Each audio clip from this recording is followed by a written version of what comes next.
Hey, you guys remember when I said becoming king of the hill just became a lot harder? Well, it just became even harder.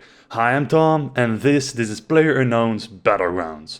Coincidentally created by one of the people who worked on H1Z1, but created a new Battle Royale game you can stick your teeth into. And man, you can stick your teeth into this thing. I've played it for 1 week now and I'm already 30 hours in. And unlike H1Z1, I've already won 2 times. But enough boasting about myself. What is this game all about? Well, to put it simple, it's a new Battle Royale game where 100 people drop in at once via parachute and then fight to survive until one person is left. But I'm going to tell you more than just the simple stuff. Let's dive in.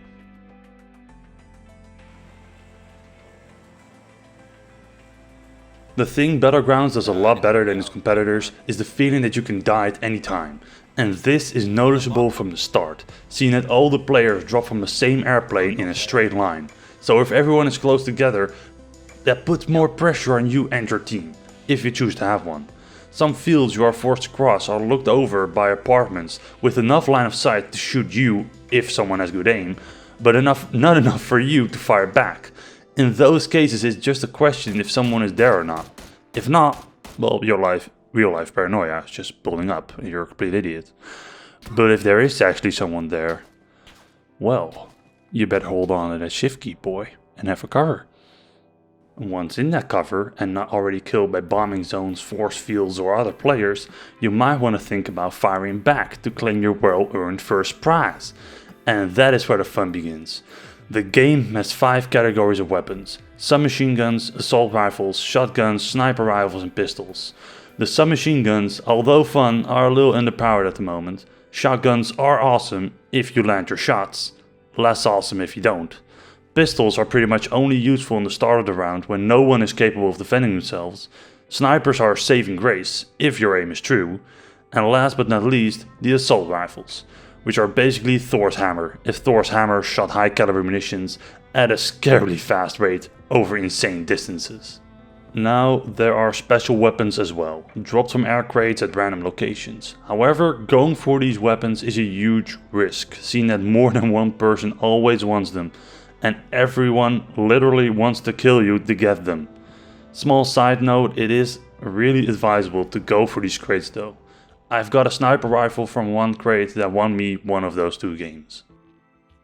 Now, on a completely different note, the game itself is highly addictive.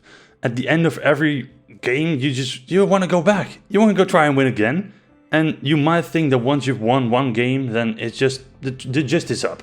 And you literally complete the game. But no. It becomes like a drug. You want to win again and again and again. The feeling you get when 99 other people died where you did not is insane. And I think that might be one of the reasons that this game is currently on the number 7 spot on Steam right now. That or the streamers and YouTubers carried it there, one or the other. One last note before we dive into the negatives. The gameplay is a bit slower than most people may be accustomed to. And this makes for some careful and calculated gameplay, if you will. It did not affect my appreciation of the game, but it is noteworthy before spending $30.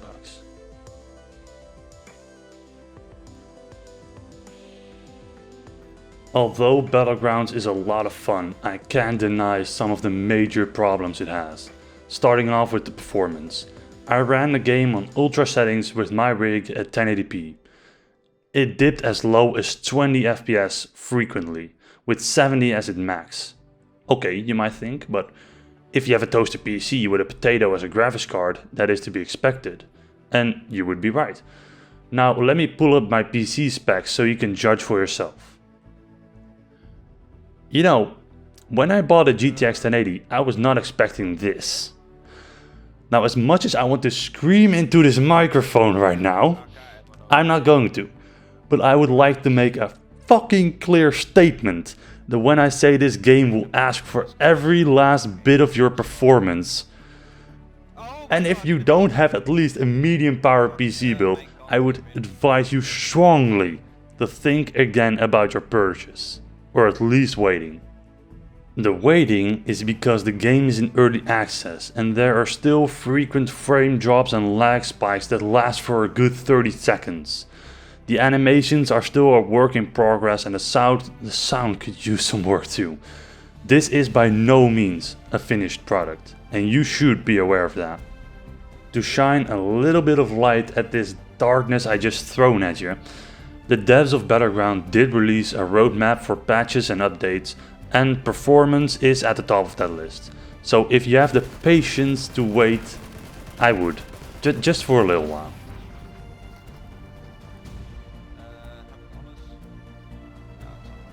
Battlegrounds is an extremely fun game with solid mechanics built in now, which gives me hope for the updates of this game in the future.